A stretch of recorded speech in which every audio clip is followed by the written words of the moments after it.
Some people think being tough means talking loud and acting mean. They think showing off muscles and throwing threats around makes them dangerous. But real warriors know something different. Real warriors know that the deadliest people are often the quietest ones. They're the ones who've seen real combat, who faced death and came back changed. They're the ones who hope they never have to use what they learned in the worst places on earth. Marcus Chen looked like any other guy you'd see at a coffee shop or grocery store. Average height, calm eyes, always polite to everyone he met. He worked at a small auto repair shop, went home to his tiny apartment and minded his own business. Most people who knew him had no idea he'd spent 8 years as a Marine, with 3 tours in Afghanistan and Iraq. They didn't know about the medals hidden in his closet or the nightmares that still woke him up some nights. Marcus liked it that way. He'd seen enough violence for several lifetimes. All he wanted now was peace, quiet, and a normal life. But sometimes, no matter how hard you try to leave your past behind, it comes looking for you. And sometimes, when people won't listen to a simple warning, they force a sleeping warrior to wake up. What happened that night outside Riley's bar changed everything. It started with 5 men who thought they were tough. It ended with a lesson that would be whispered about for years. This is the true story of what happens when someone pushes too far, ignores too many warnings, and wakes up something that should have stayed sleeping. Marcus Chen wiped the grease from his hands with an old rag, the familiar smell of motor oil and methyl filling his nostrils. It was past 6 in the evening, and Murphy's auto repair was finally quiet. The last customer had picked up their car an hour ago, and now Marcus could finish the paperwork in peace. He'd been working at Murphy's for 2 years now, ever since he'd gotten out of the Marines, and he genuinely loved the simple, honest work. There was something therapeutic about fixing things that were broken. Unlike his time in the service where destruction seemed to follow him everywhere, here he could take something that didn't work and make it run like new again. Every repaired engine, every fixed transmission, felt like a small victory against the chaos he'd left behind in the Middle East. Marcus had always been good with his hands, even as a kid growing up in San Francisco's Chinatown. His father owned a small electronics shop, and Marcus spent countless hours after school learning to repair radios, televisions, and later computers. But when he turned 18, something inside him felt restless. Maybe it was watching too many war movies, or maybe it was the need to prove himself. But he walked into the Marine recruitment office one Tuesday morning and signed his life away for 8 years. Basic training at Parris Island had been exactly as brutal as advertised. The drill instructors seemed to take special pleasure in breaking down the quiet kid from California, who barely spoke above a whisper. But Marcus had something many recruits didn't have: an unshakable determination and a natural ability to stay calm under pressure. While other recruits cracked under the stress, Marcus just kept moving forward, one day at a time. It was during advanced infantry training that his instructors first noticed something special about him. Marcus had an almost supernatural ability to read situations and people. He could spot trouble before it started, sense when an area was dangerous, and most importantly, he could make split-second decisions that kept his team alive. By the time he finished his training, he'd been selected for Force Reconnaissance, the Marines' elite special operations unit. His first deployment to Afghanistan in 2018 opened his eyes to a world he'd never imagined. The beauty of the mountains, mixed with the constant threat of death, created a surreal landscape that would haunt his dreams for years. Marcus learned to move like a ghost through enemy territory, gathering intelligence and calling in strikes on high-value targets. His team came to trust him completely because he had an uncanny ability to get them in and out of impossible situations without losing a single man. But it was during his second deployment to Iraq that Marcus truly earned his reputation. His unit was tasked with clearing a series of compounds where intelligence suggested high-ranking terrorists were meeting. What they found instead was a trap. 50 enemy fighters had been waiting for them, turning what should have been a simple raid into a nightmare. Marcus's team leader was killed in the first 30 seconds of the ambush. The second in command panicked and froze. Without hesitation, Marcus took control of the situation. Moving with deadly precision, he systematically neutralized threat after threat while coordinating his team's withdrawal. By the time reinforcements arrived 20 minutes later, Marcus had eliminated 15 enemy fighters by himself and saved the lives of 8 Marines. The incident earned him a Silver Star and a promotion, but more importantly, it earned him a reputation among the men he served with. They started calling him Silent Death because of how quietly and efficiently he worked. Marcus hated the nickname, but he understood why it stuck. There was something about the way he moved in combat that seemed almost inhuman to those watching. His third and final deployment was to a classified location where his team conducted operations that officially never happened. Marcus learned skills during those months that he hoped he'd never have to use again. Hand-to-hand combat techniques designed to kill silently, weapons training with equipment that didn't exist in any manual, and psychological conditioning that taught him to shut off his emotions completely when necessary. When his 8 years were up, Marcus was offered a promotion to gunnery sergeant and a position training other special forces units. The money was good, and he was genuinely gifted at teaching. But Marcus had seen enough death to last several lifetimes. He wanted to go home, find some peace, and try to build a normal life. The transition to civilian life had been harder than he expected. For the first few months, he jumped at every loud noise and found himself checking exits wherever he went. Simple things like grocery shopping became exercises in tactical awareness. He couldn't turn off the part of his brain that was constantly scanning for threats, analyzing people's body language, and planning escape routes. Finding work had been challenging too. His military skills didn't translate easily to civilian jobs, and he found it difficult to relate to people who'd never experienced real danger. Several jobs ended quickly when employers found Marcus too intense or too quiet. Some people seemed uncomfortable around him, though they could never explain why. It was old Murphy who'd given him a real chance. Patrick Murphy was a Vietnam veteran who recognized something familiar in Marcus's eyes. He didn't ask many questions about Marcus's military service, and he didn't expect him to talk about things he wasn't ready to share. Instead, he just put Marcus to work and let him find his own rhythm. Working at the auto shop had been exactly what Marcus needed. The work was physical enough to tire him out, technical enough to keep his mind busy, and isolated enough that he could work mostly alone. Murphy treated him fairly, paid him well, and never pushed him to socialize with the other mechanics if he didn't want to. Over the 2 years he'd been there, Marcus had slowly started to feel human again. The nightmares came less frequently, and he'd even started dating a woman named Sarah who worked at the coffee shop across the street. She was kind, patient, and seemed to understand that he needed to take things slowly. Marcus finished organizing his tools and locked up the shop. It was a Friday evening, and he'd planned to meet Sarah for dinner at a small Italian restaurant downtown. She'd been excited about trying their new pasta special, and Marcus found himself looking forward to seeing her smile when she tasted it.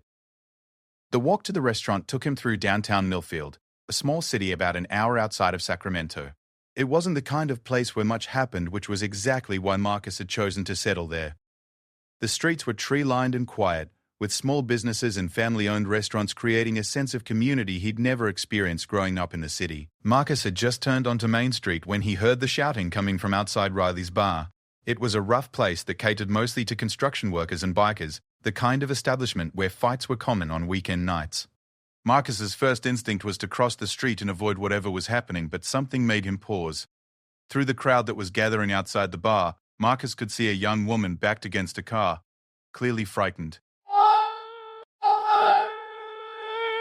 5 men surrounded her, and even from a distance, Marcus could tell they were all drunk and getting more aggressive by the minute.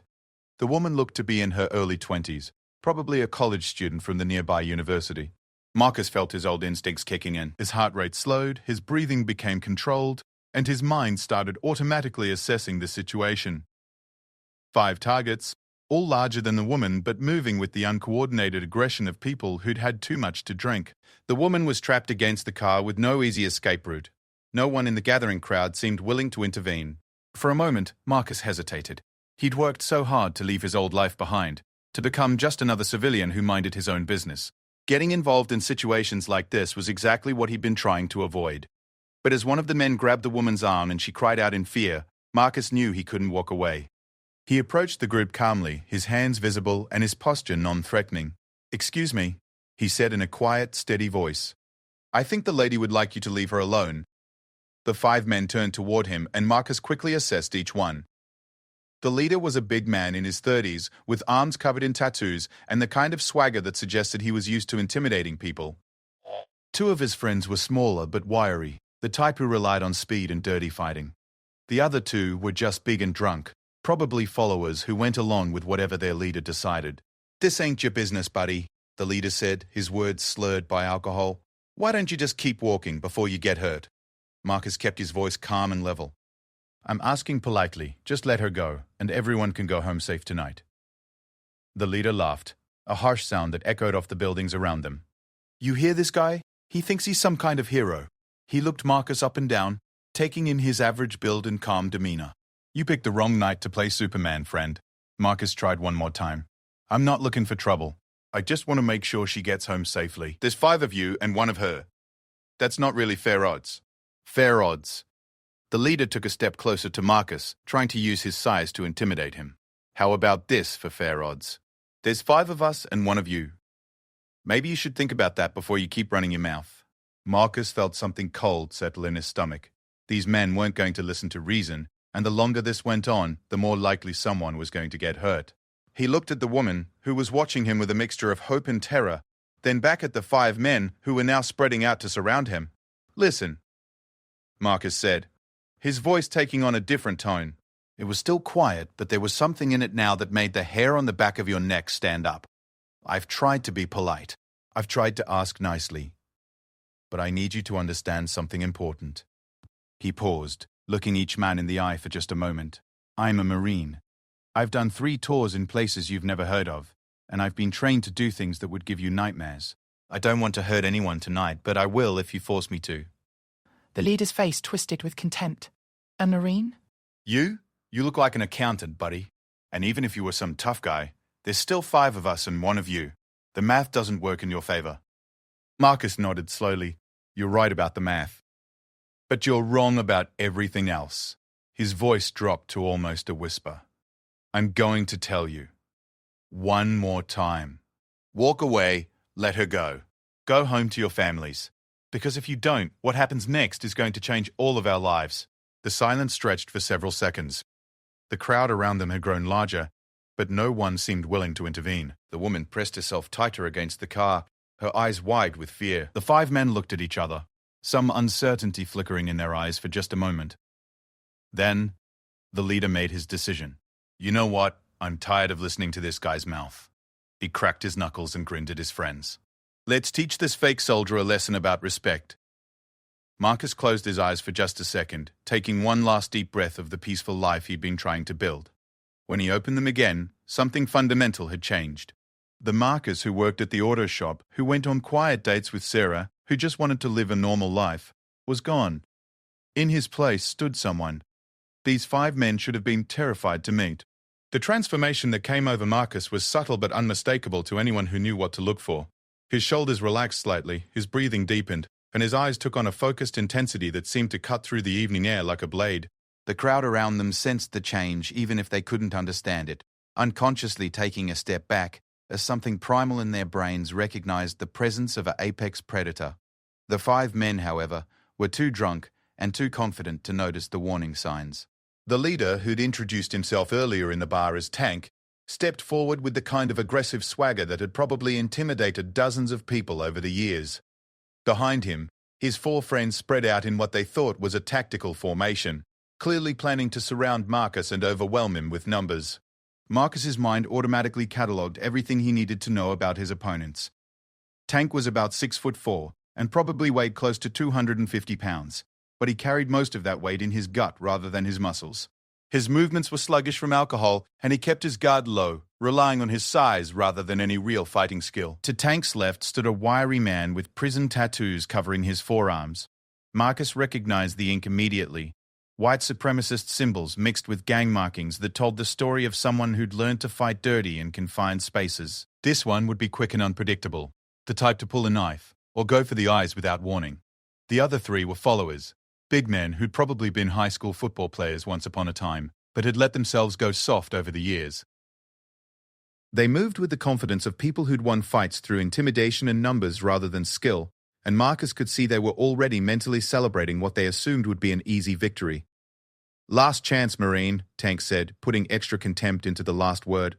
Walk away right now, or we're going to show you what happens to fake soldiers who stick their nose where it don't belong.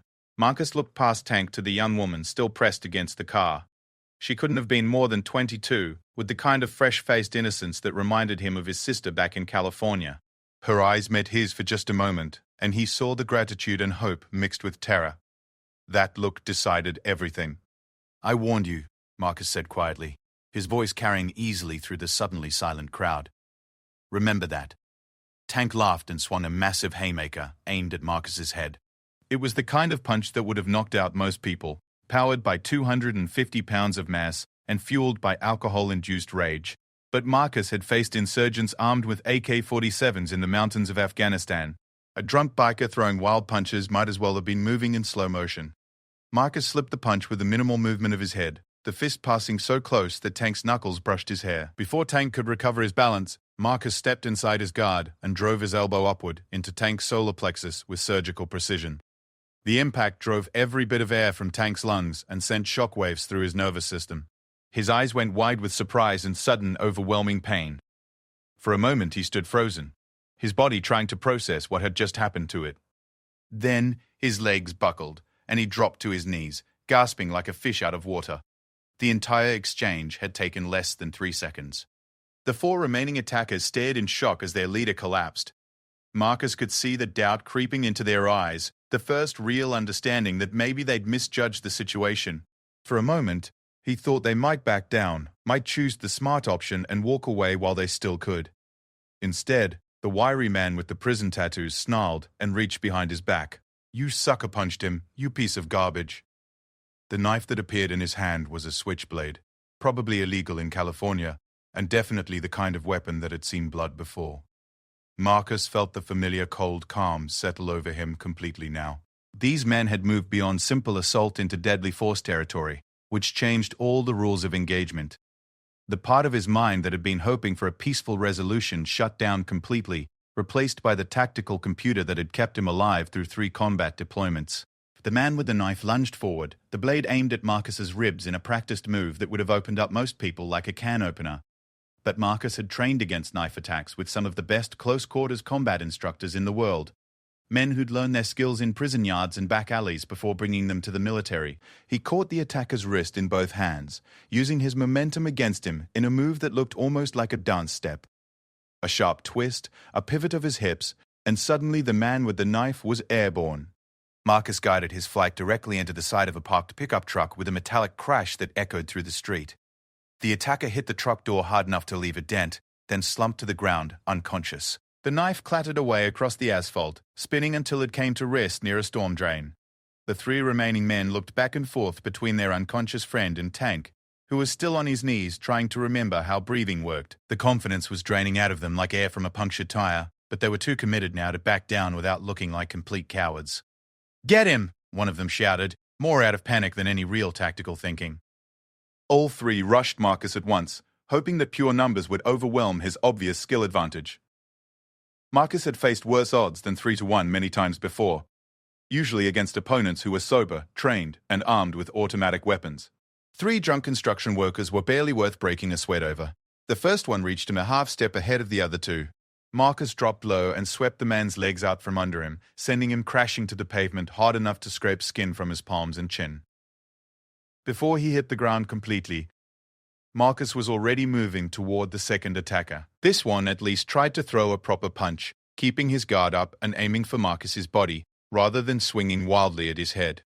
But proper and effective were 2 different things when you were facing someone with Marcus's training and experience. Marcus deflected the punch with his forearm, stepped into the man's guard, and delivered a precise strike to a pressure point just below his ear. The man's eyes rolled back and he dropped like a sack of cement, unconscious before his body understood what had happened to it. The last attacker had finally reached Marcus, but seeing his friends go down so quickly had shattered what little courage he'd had left. His punch was weak and off-target, more of a desperate flailing than any real attempt to cause damage. Marcus almost felt sorry for him as he caught the man's arm, spun him around, and applied a sleeper hold that cut off blood flow to his brain. The man struggled for maybe 10 seconds before his body went limp. Marcus lowered him gently to the ground, unconscious but unharmed. The entire fight had lasted less than 30 seconds. Marcus stood in the sudden silence, surrounded by 5 unconscious or incapacitated men, barely breathing hard. His clothes weren't even wrinkled, and there wasn't a mark on him anywhere.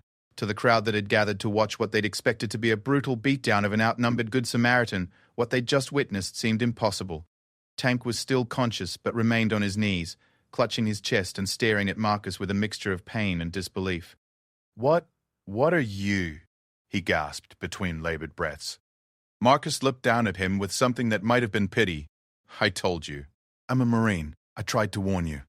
He gestured to the unconscious men scattered around the parking lot. "This didn't have to happen. The young woman who'd started the whole confrontation approached cautiously, her eyes wide with amazement. "Are you okay?" she asked, which struck Marcus as almost funny given the circumstances. "I'm fine," he assured her. "Are you hurt? Did they hurt you before I got here?" She shook her head, tears of relief starting to stream down her face. "They just grabbed me when I came out of the bar. They wanted me to go with them, and when I said no, she gestured helplessly at the scene around them." Marcus nodded. "It's over now. You should probably call the police and report what happened. There might be security cameras that caught the whole thing." "What about you?" she asked. "Don't you need to stay and talk to them too?" Marcus considered this. Legally, he'd acted in defense of another person against multiple attackers, at least one of whom had been armed with a deadly weapon. Any prosecutor would have a hard time arguing he'd used excessive force, given the circumstances. But he also knew that being involved in any kind of police investigation would mean background checks, and those would inevitably lead to questions about his military service that he wasn't ready to answer. More importantly, he could already see people in the crowd holding up their phones recording everything that had happened. Within hours, videos of the fight would be all over social media, and Marcus's face would be attached to a story that would spread far beyond the small city of Millfield. "I need to go," he told the young woman, though not unkindly. "You'll be safe now. Just tell the police what happened. The truth. You don't need to protect these guys." She nodded, still looking stunned by everything that had happened. "Thank you," she said simply. "I don't know what would have happened if you hadn't—" "Don't think about it," Marcus advised. "Just go home, lock your doors, and try to put this behind you." Marcus walked away from the scene before the police arrived, disappearing into the crowd of onlookers like a ghost. Behind him, Tank was finally getting back to his feet. His three friends were starting to regain consciousness, and sirens were beginning to wail in the distance.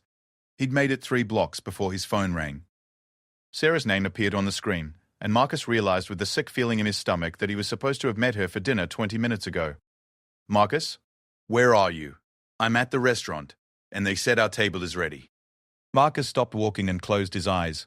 Sarah's voice was warm and excited, full of the simple joy that came from looking forward to a nice dinner with someone you cared about. She had no idea that the man she'd been dating, the quiet mechanic who seemed so gentle and ordinary, had just systematically dismantled 5 attackers without breaking a sweat. "Sarah, something came up. I'm not going to be able to make dinner tonight." "Oh." The disappointment in her voice was clear. "Is everything okay? You sound strange." Marcus looked back toward the flashing lights that were now visible above the buildings behind him. "Everything's fine. I just need to take care of some things. Can we talk tomorrow?" "Of course." "Marcus, are you sure you're okay?" I'm sure. I'll call you tomorrow, all right? After he hung up, Marcus stood on the empty sidewalk for several minutes, listening to the sirens and thinking about the choice he'd made outside Riley's bar. He'd known the risks when he decided to intervene, had understood that getting involved would probably destroy the carefully constructed normal life he'd been building. But seeing that young woman's fear, witnessing 5 men using their size and numbers to terrorize someone who couldn't defend herself, had made the choice inevitable. Some things were more important than staying hidden, more important than maintaining his cover as just another civilian trying to get by. Marcus started walking again, but not toward his apartment. Instead, he headed toward the outskirts of town, toward the hills that overlooked Millfield's lights. He needed time to think, to plan, to figure out what came next now that his secret was blown. Behind him, the story was already beginning to spread. Phone videos were being uploaded to social media. Witness accounts were being shared on local news sites, and somewhere in the city's police department, a detective was about to start asking very interesting questions about the mysterious man who'd single-handedly defeated 5 attackers and then vanished into the night. The quiet life Marcus Chen had tried to build was over. But maybe, he thought as he climbed into the hills above the city, it was time for that life to end anyway. Maybe it was time for the world to meet the real Marcus Chen, whether they were ready for him or not. Detective Sarah Martinez had been with the Millfield Police Department for 12 years, long enough to think she'd seen everything the small city could throw at her. Drug busts, domestic violence calls, the occasional bar fight that got out of hand. It was routine police work in a community where the most exciting crime was usually someone stealing garden gnomes or spray painting graffiti on the water tower. But as she stood outside Riley's bar at 11:30 on Friday night, watching the paramedics load the 5th unconscious man into an ambulance, Sarah knew she was looking at something completely outside her experience. "Tell me again what the witnesses are saying," she said to Officer Mike Torres, who'd been first on the scene. Torres flipped through his notebook, though Sarah could tell he was still trying to process what he'd been told. It's all consistent, which is what makes it so weird. According to everyone I talked to, 5 guys were hassling some college girl in the parking lot. One guy stepped in to help her, told them to back off. When they wouldn't listen, he did this. Sarah looked at the scene again. Tank Morrison was finally conscious but still couldn't speak above a whisper, clutching his chest where the mysterious Good Samaritan had apparently hit him with a single elbow strike. Danny Vega had regained consciousness but seemed confused about where he was, and kept asking what truck had hit him. The other 3 were still unconscious, though the paramedics assured her they'd wake up with nothing worse than headaches and bruised egos. 5 guys, Sarah said slowly. All of them bigger than average, all of them conscious when this started. And one man put all of them down in less than a minute. That's what they're saying. I've got it on 3 different phone videos, though the quality isn't great, because it was getting dark. Torres handed her his tablet, which showed a shaky video taken from about 30 feet away. Sarah watched the footage, and even though she'd already seen it twice, she found herself shaking her head in disbelief. The man at the center of the action looked completely ordinary. Average height, average build, wearing jeans and a work shirt like any mechanic or construction worker. But the way he moved was something else entirely. She'd taken self-defense classes, had trained with the department's martial arts instructor, and had even sparred with some former military guys who thought they were tough. None of them had moved like this. The mystery man's movements were fluid, precise, and devastatingly effective. Every strike landed exactly where it needed to, every defensive move was perfectly timed, and he never seemed to exert more effort than absolutely necessary. "Have we identified him yet?" Sarah asked. "That's where it gets interesting," Torres said. "I've run the face recognition software on the clearest frame we have, but it's not giving me anything. No driver's license photo, no arrest record, nothing in the DMV database. It's like this guy doesn't exist." Sarah frowned. "That's not possible. Everyone has some kind of record somewhere." "I know, but I'm telling you, the system isn't finding him. I even expanded the search to the state and federal databases, thinking maybe he was from out of town. Still nothing." "What about the victim, the girl he was helping?" "Jennifer Walsh, 21, junior at UC Davis. She's clean, no record, honor student. Says she'd never seen the guy before in her life. He just walked up, told the men to leave her alone, and when they wouldn't listen, Torres gestured at the chaos around them. Sarah was quiet for a moment, thinking. In her experience, men who could fight like that usually had records. Either they were career criminals who'd learned violence the hard way, or they were former military with specialized training. But career criminals didn't usually intervene to help strangers, and ex-military guys who could move like that typically ended up in law enforcement or private security, jobs that would put them in the system. What did the girl say about him exactly? Torres consulted his notes again. She said he was polite, calm, tried to talk the guys down before anything physical happened. When Tank and his crew wouldn't back off, the mystery man warned them that he was a Marine and that they should walk away. Tank apparently laughed at him, said he looked like an accountant. He claimed to be a Marine? According to Jennifer Walsh, yeah. Said he'd done 3 tours overseas, had been trained to do things that would give them nightmares. The guys didn't believe him until he started proving it. Sarah looked at the unconscious men being loaded into ambulances and tried to imagine what kind of training could make someone this effective. She'd known plenty of Marines during her time in law enforcement, and while they were certainly tough, this was something beyond normal military training. Detective Martinez? A uniformed officer approached with a laptop in his hands. "I think you need to see this." Sarah took the laptop and found herself looking at a social media page, where someone had already uploaded a high-definition video of the fight. The video had been posted less than an hour ago, but it already had over 50,000 views and hundreds of comments. "This is going viral," the officer explained. "Someone with a newer phone got really clear footage from across the street. You can see everything." Sarah played the video and immediately understood why it was spreading so quickly. The fight looked like something out of an action movie, except it was clearly real and unedited. The mystery man moved with a combination of speed, precision, and controlled violence that was genuinely awe-inspiring to watch. But more importantly, this version of the video was clear enough to get a good look at the man's face. "Can you run facial recognition on this version?" she asked. "Already did. Same result, no matches in any database. But detective, there's something else you should see." The officer clicked to another tab, showing a military database search screen. I got curious about his claim to be a Marine, so I reached out to a buddy of mine who works with military records. He ran a search for combat veterans with specialized training who might match our guy's description. Sarah looked at the screen. And? The search came back classified. Not no results or access denied. Classified. My buddy says he's never seen that happen before, not for a simple personnel search. Sarah felt a chill run down her spine. Classified how? He doesn't know.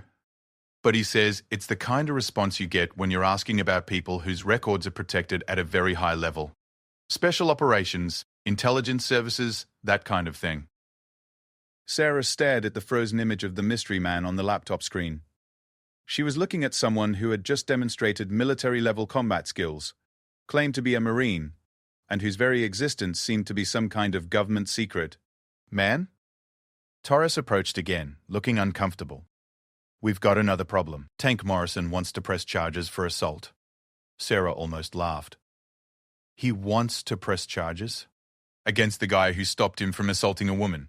I know how it sounds, but legally speaking, Tank thinks he's got a case.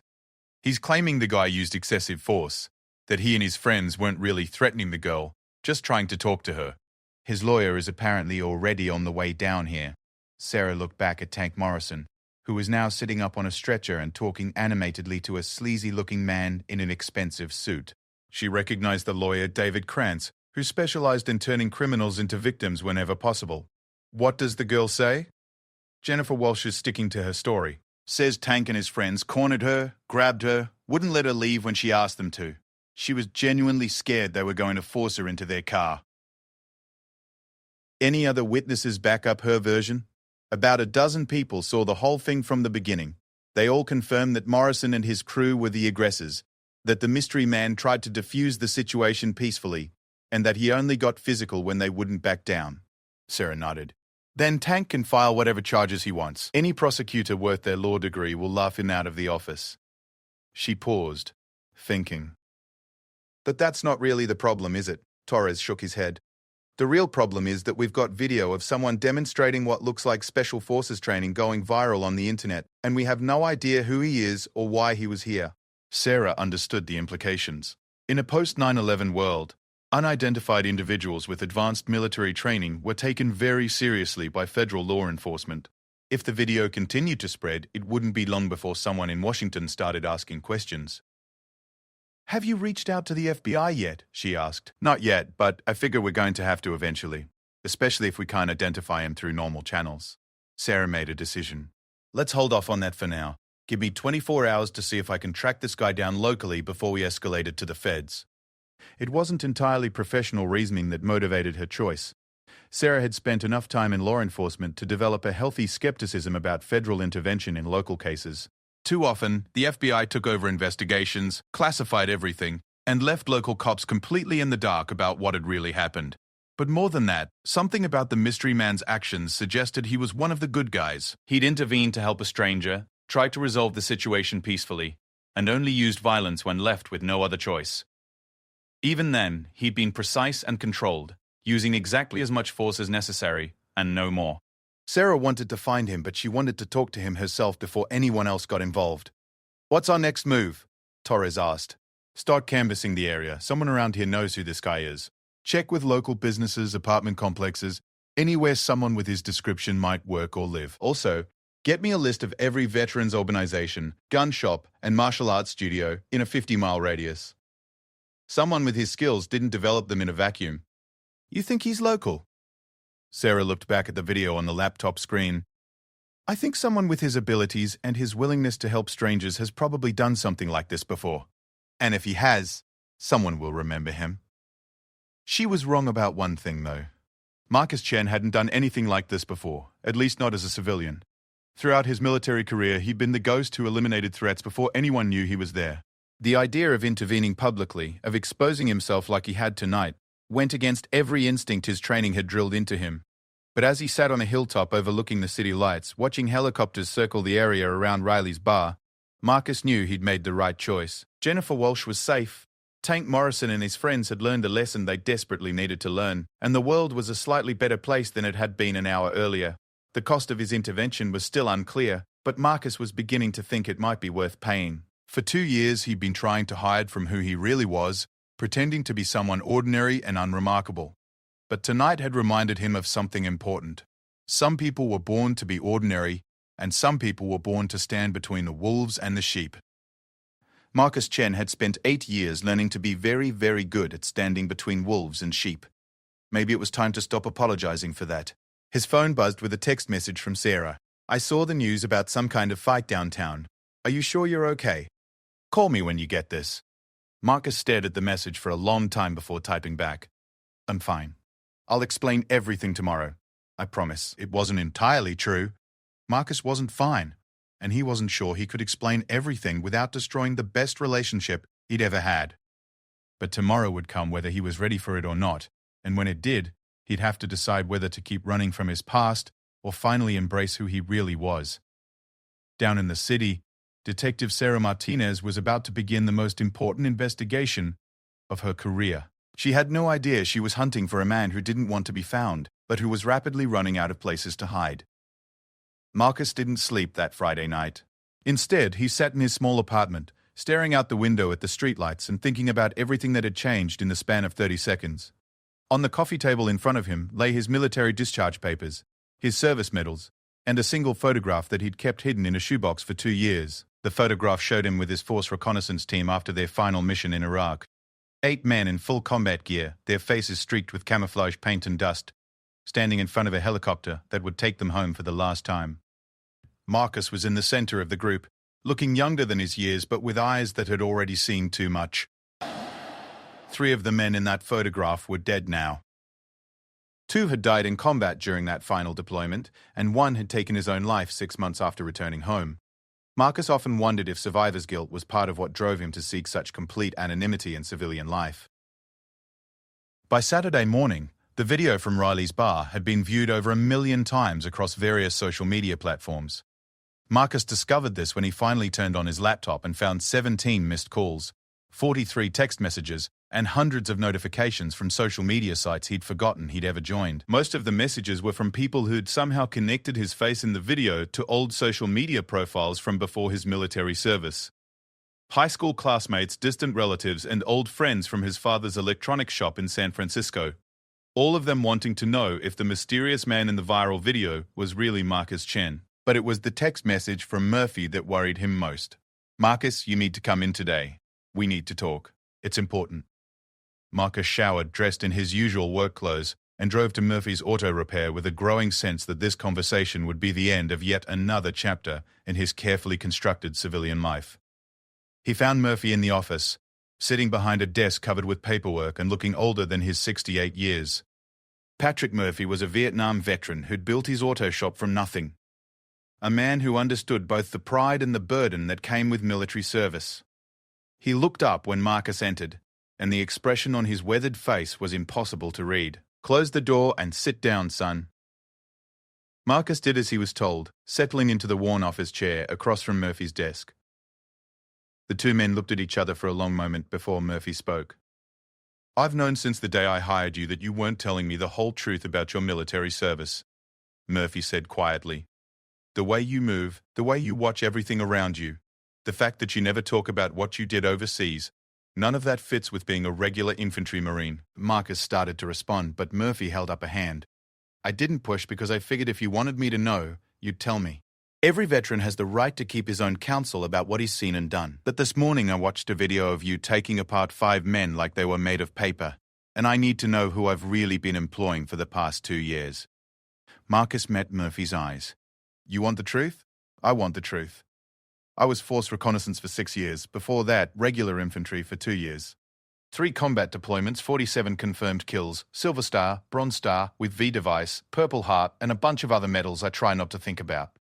Marcus's voice was steady, matter-of-fact.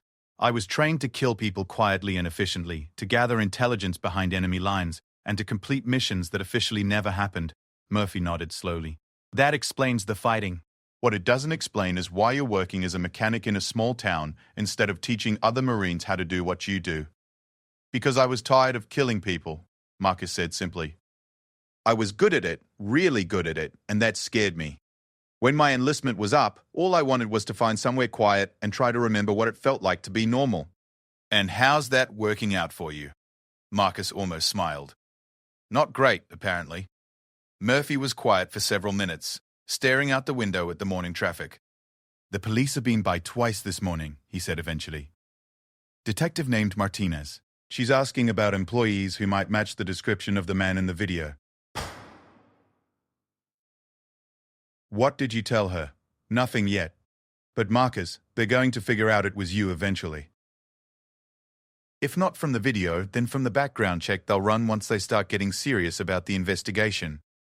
Marcus had been thinking about the same thing all night. His military records were classified, but classified didn't mean inaccessible to law enforcement. With the right warrants and the right connections, Detective Martinez seemed competent and persistent, exactly the kind of cop who would keep digging until she found what she was looking for. I know, Marcus said. I've been trying to figure out what to do about that. You could always turn yourself in, Murphy suggested. From what I saw on the news, you saved that girl from a bad situation. Any reasonable prosecutor would see it as justified self-defense. It's not about the charges, Marcus explained. Once the police identify me, they'll start asking questions about my service record. Those questions will eventually reach people in Washington who will want to know why a former Special Operations Marine is living anonymously in a small town and getting into public fights. Murphy understood immediately. They'll think you've gone rogue. Or worse.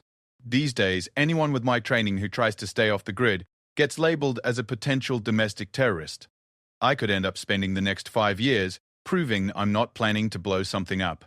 So what are you going to do? Marcus was saved from answering by the sound of someone knocking on the shop's front door. Through the office window, he could see a woman in a police detective's uniform standing outside, holding what looked like a folder full of paperwork. Detective Martinez, I'm guessing, Murphy said. Marcus felt the familiar calm settle over him. The same emotional detachment that had kept him alive through 3 combat deployments. Decision time had arrived whether he was ready for it or not. Let her in, he said. It's time to stop running. Murphy opened the front door and ushered Detective Martinez into the office. She was younger than Marcus had expected, maybe 35, with intelligent dark eyes and the kind of alert posture that suggested she'd had good training and plenty of experience using it. Detective Martinez, Murphy said, I'd like you to meet Marcus Chen. I think he's the man you're looking for. Martinez looked at Marcus for a long moment, comparing his face to whatever photos she had in her folder. You're the man from the video. It wasn't a question, but Marcus answered anyway. Yes, I'm going to need you to come down to the station with me so we can talk about what happened last night. Am I under arrest? Not yet. But I have questions that need answers, and I think you'd rather give those answers somewhere private rather than here. Marcus stood up. All right. But I want to call a lawyer before we talk. That's your right, Martinez agreed. Though I'm curious why you think you'll need one if you were just helping someone in distress. Marcus looked at her carefully. Detective Martinez was smart, and she'd already figured out there was more to this story than a simple Good Samaritan intervention. The question was how much she already knew and how much she was fishing for. Because I have a feeling this conversation is going to cover a lot more than what happened outside Riley's bar, he said. You might be right about that, Martinez admitted. Mr. Chen, are you former military? Yes. What branch? Marines. Infantry. Marcus hesitated for just a moment. Once he answered this question, everything that followed would be inevitable. Force reconnaissance. Martinez's expression didn't change, but Marcus caught the slight widening of her eyes that suggested she knew exactly what force recon was and what it meant. Most civilians had never heard of the unit, but law enforcement officers who'd worked with military personnel usually had some idea of the capabilities involved. That explains a few things, she said quietly. Mr. Chen, I need you to understand something. The video of last night's incident has been viewed over 2 million times as of this morning. The FBI, Homeland Security, and probably a few other federal agencies I've never heard of are going to be very interested in talking to you. I can either hand you over to them right now, or you can talk to me first, and maybe we can figure out a way to handle this that doesn't end with you disappearing into federal custody for the next 6 months. Marcus appreciated her honesty. Most cops would have tried to trick him into talking by downplaying the federal interest, or pretending they just wanted to clear up a few simple questions. What do you want to know? He asked. Everything, Martinez said. But let's start with why someone with your training is working as a mechanic in Millfield, California, and why last night was the first time anyone here had any idea what you're capable of. Marcus looked at Murphy, who nodded encouragingly. All right, detective. But this is going to take a while, and you're probably not going to like all of it. I've got time, Martinez said, and I've found that the truth is usually better than whatever story my imagination comes up with. As they left Murphy's auto repair together, Marcus wondered if Detective Martinez really understood what she was asking for. The truth about his military service, about the missions he'd completed, and the things he'd been trained to do, wasn't the kind of story that left people feeling good about the world. But maybe it was time for someone to know the whole truth. Maybe it was time to stop pretending that Marcus Chen the mechanic was anything more than a costume he'd been wearing for 2 years. Behind them, Murphy watched through the office window as his best employee got into a police car and possibly out of his life forever. He'd hired Marcus because he was a good worker who minded his own business. He was losing him because Marcus was the kind of man who couldn't stand by and watch innocent people get hurt, even when helping them meant destroying the peaceful life he'd worked so hard to build. Murphy had served in Vietnam long enough to recognize both the blessing and the curse that came with being that kind of man. Marcus Chen was about to learn that some kinds of heroism came with a price that never stopped being paid. The Millfield Police Department's interview room was exactly what Marcus had expected. Beige walls, fluorescent lighting, a metal table bolted to the floor, and the lingering smell of fear and desperation that seemed to permeate every interrogation room in America. He sat across from Detective Martinez, a cup of surprisingly good coffee cooling between his hands, and prepared to tell his story to someone who might actually understand it. Martinez had kept her word about letting him call a lawyer, though the attorney who'd driven down from Sacramento seemed more confused than helpful. David Park was a decent criminal defense lawyer, but he'd never dealt with a client whose military service record was classified at multiple levels. After 20 minutes of trying to understand what Marcus was facing, Park had simply advised him to tell the truth and hope for the best. "Let's start with the basics," Martinez said, activating a digital recorder. Full name, date of birth, social security number. Marcus provided the information, watching Martinez cross-reference it against whatever files she had. He could see her frown slightly as she looked at her computer screen. "That's interesting," she said. "According to the records I can access, you were discharged from the Marines 2 years ago with an honorable discharge and a final rank of staff sergeant. But when I try to pull up details about your service history, most of it comes back classified." "That's because most of it is classified," Marcus said simply. "How much of it?" "Everything from my assignment to Force Reconnaissance Forward. Unit assignments, deployment locations, mission details, even my training records. It'll stay classified for at least 20 years, maybe longer." Martinez leaned back in her chair. "Mr. P.C.S. Chen, I need to understand what I'm dealing with here. Are you telling me you were involved in operations that are still considered state secrets?" Marcus looked at his lawyer, who nodded encouragingly. Yes. "What kind of operations?" "The kind that require congressional oversight and presidential authorization. The kind that are never acknowledged publicly, win or lose." Marcus met Martinez's eyes. "Detective, I've killed 47 people in service to my country. Most of them were enemy combatants. But not all of them were armed when I killed them. I've conducted operations in countries where we weren't supposed to be, eliminated targets who were never officially on any kill list, and gathered intelligence using methods that would violate every treaty we've ever signed if anyone could prove we were doing it." The room was completely silent for several seconds. Martinez stared at Marcus as if she was seeing him for the first time, trying to reconcile the quiet man sitting across from her with the lethal operative he was describing. "You're telling me you were an assassin," she said finally. "I'm telling you I was a soldier who followed orders and completed missions that were necessary for national security. Whether that makes me an assassin depends on your perspective." Martinez's phone buzzed with a text message. She glanced at it, and Marcus saw her expression change. "We have a problem," she said. "I just got word that federal agents are en route. Someone in Washington saw the video and ran facial recognition on it. They know who you are." Marcus wasn't surprised. He'd been expecting federal interest from the moment he decided to help Jennifer Walsh. "How long do we have?" "Maybe an hour. 2 at most." Martinez looked genuinely concerned. "Mr. Chen, once they get here, I lose all jurisdiction over this case. If you're going to tell me what really happened last night and why it matters, now is the time." Marcus made his decision. "Detective, what I'm about to tell you is going to sound insane, but I need you to understand the context for last night's events." He told her everything. About his childhood in San Francisco, about joining the Marines to prove himself, about the training that had turned him from an ordinary young man into something much more dangerous.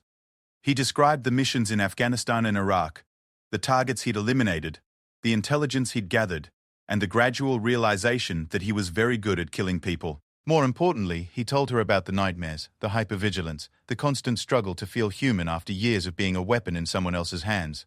He explained why he'd chosen to disappear into anonymity rather than pursue a career that would have used his skills, and why maintaining that anonymity had become so important to his mental health. When I saw those 5 men threatening Jennifer Walsh, Marcus concluded, everything I'd been trying to suppress for 2 years came rushing back. I tried to handle it peacefully, but when they escalated to violence, I reverted to my training. The problem is, my training was never designed for situations like that. I was taught to eliminate threats completely and permanently. But you didn't, Martinez pointed out. You could have killed all 5 of them easily, but you chose not to. That shows remarkable restraint for someone with your background. It shows that 2 years of trying to be normal has had some effect, Marcus corrected. But detective, you need to understand something. What happened last night has blown my cover completely. Within hours, people who know exactly what I'm capable of are going to start asking why I intervened in a public situation and whether it represents some kind of security risk. Martinez was quiet for several minutes, thinking through everything Marcus had told her. What do you think they'll do? Best case scenario, they'll debrief me, determine I'm not a threat to national security, and relocate me somewhere with a new identity. Worst case scenario? Marcus shrugged. People with my knowledge and training don't usually get to retire quietly when they become security risks. You think they might kill you? I think they'll do whatever they think is necessary to protect classified information and ongoing operations. If that means disappearing me permanently, they'll find a way to justify it. Before Martinez could respond, there was a knock on the interview room door. A uniformed officer entered with a concerned expression. Detective, we've got federal agents in the lobby. FBI, Homeland Security, and some guys who won't identify their agency. They're asking about the suspect in the Riley's bar incident. Martinez looked at Marcus. This is it. What do you want to do? Marcus stood up. I want to face this on my own terms. Is there a back exit from this building? Yes, but Mr. Chen, running from federal agents is a felony. It'll only make things worse for you. Detective, with respect, things can't get much worse for me. Once I walk out that door with them, I disappear into the system forever. My girlfriend, my life here, everything I've built, it all goes away. Marcus looked out the small window in the interview room door and could see several men in dark suits talking to the desk sergeant. They had the unmistakable look of federal agents, confident, alert, and completely sure of their authority. There's something else, he said to Martinez. Sarah, my girlfriend, doesn't know anything about my real background. She thinks I'm just a mechanic who did a regular tour in the Marines. When the federal agents start investigating, they're going to tear apart her life looking for connections that don't exist. She doesn't deserve that. Martinez understood. What do you want me to tell her? Tell her the truth. Tell her I was trying to protect her by not involving her in something dangerous and that everything I felt for her was real. Marcus paused. And tell her I'm sorry for lying about who I was. The knock on the door came again, more insistent this time. Detective Martinez? The federal agents would like to speak with you immediately. Martinez made a decision that would probably end her career. There's a maintenance corridor that leads to the parking garage. You'll have maybe a 10-minute head start before they figure out you're gone. Why are you helping me? Because I think you're a good man who got caught in a bad situation, and because I don't trust federal agents who won't identify which agency they work for. Marcus shook her hand. Thank you, Detective, for listening, for understanding, and for giving me a chance. Where will you go? Marcus smiled grimly. Somewhere they won't think to look for me. I've got skills they taught me that they probably forgot they taught me. Marcus slipped out through the maintenance corridor while Martinez returned to face the federal agents. He moved through the police station like a ghost, avoiding security cameras and staying out of sight until he reached the parking garage. His truck was still in the impound lot, but that didn't matter. Someone with his training could acquire transportation when necessary. 20 minutes later, as federal agents were discovering that their suspect had vanished from a locked interview room, Marcus was already on the highway heading east. He'd made a stop at his apartment to grab a go bag he'd kept prepared for 2 years, just in case his past ever caught up with him. The bag contained cash, false identification documents from his military days, and equipment that would help him disappear completely. But first, he had one last stop to make. Sarah was working her shift at the coffee shop when Marcus walked in. She looked up with a smile that quickly faded when she saw the expression on his face. Marcus, what's wrong? You look terrible. Marcus had practiced what he was going to say during the drive over, but looking at her face, all his prepared words disappeared. Sarah, I need to tell you something important, and I don't have much time. She came round the counter, concern evident in her eyes. You're scaring me. What's going on? The man in that video from last night, the one who helped the girl outside Riley's bar, that was me. Sarah stared at him. That's not possible. That man was... He was trained to fight like that. I know. Marcus took her hands in his. Sarah, I lied to you about my military service. I wasn't regular infantry. I was special operations, and I've done things that I can never talk about. Last night, when I saw those men threatening that girl, I couldn't just walk away. Sarah was quiet for a long moment, processing what he'd told her. Are you in trouble? Yes. Serious trouble. Federal agents are looking for me right now, and if they find me, I'll disappear into government custody for a very long time. I came here to say goodbye and to tell you that everything between us was real. My feelings for you, the life I was trying to build here, that wasn't part of any cover story. That was me trying to be the person I wanted to be instead of the person I was trained to be. Tears were forming in Sarah's eyes. Where will you go? I don't know yet. Somewhere I can disappear completely and start over again. Marcus kissed her forehead. But Sarah, you need to know that federal agents are going to question you about our relationship. Tell them the truth, that I never told you anything about classified missions or special operations. You don't know anything that could help them, and it's important they understand that. Marcus, wait. Sarah grabbed his arm as he started to leave. The man in that video, the way he moved, the way he fought, that's really who you are? Marcus considered the question. It's who I was trained to be. But the man who fell in love with you, who wanted nothing more than a quiet life fixing cars and taking you to dinner, that's who I want to be. Then, why are you running? Why don't you just explain what happened to the authorities? Because people with my background don't get to explain things to authorities, Sarah. We get debriefed, analyzed, and either put to work or put away. There's no middle ground for people like me. Marcus kissed her one last time, memorizing the feel of her lips and the way she smelled, like coffee and vanilla. I love you, he said. Remember that, no matter what anyone tells you about who I really am. He was gone before she could respond, disappearing into the afternoon crowd like he'd never been there at all. 6 hours later, as federal agents were setting up a massive manhunt, and Detective Martinez was being interviewed by Internal Affairs about her role in his escape, Marcus Chen was 3 states away and already becoming someone else entirely. The viral video that had started everything continued to spread across the internet, spawning countless theories about the mysterious man who'd single-handedly defeated 5 attackers. Some people called him a hero, others worried he was a dangerous vigilante. The truth was more complicated than either interpretation. Marcus Chen was a man who'd been trained to be a weapon, tried to become a civilian, and discovered that some transformations are irreversible. When faced with a choice between maintaining his cover and protecting an innocent person, he'd chosen protection without hesitation. Now he was paying the price for that choice, but as he drove through the desert night toward an uncertain future, Marcus found he didn't regret it. Jennifer Walsh was safe, Tank Morrison and his friends had learned there were consequences for predatory behavior, and somewhere in California, a young detective named Sarah Martinez was asking very good questions about accountability and justice. The quiet life Marcus had tried to build was over, but maybe it was time for him to stop hiding from who he really was. Maybe the world needed people who were willing to stand between the wolves and the sheep, even when doing so meant giving up everything else.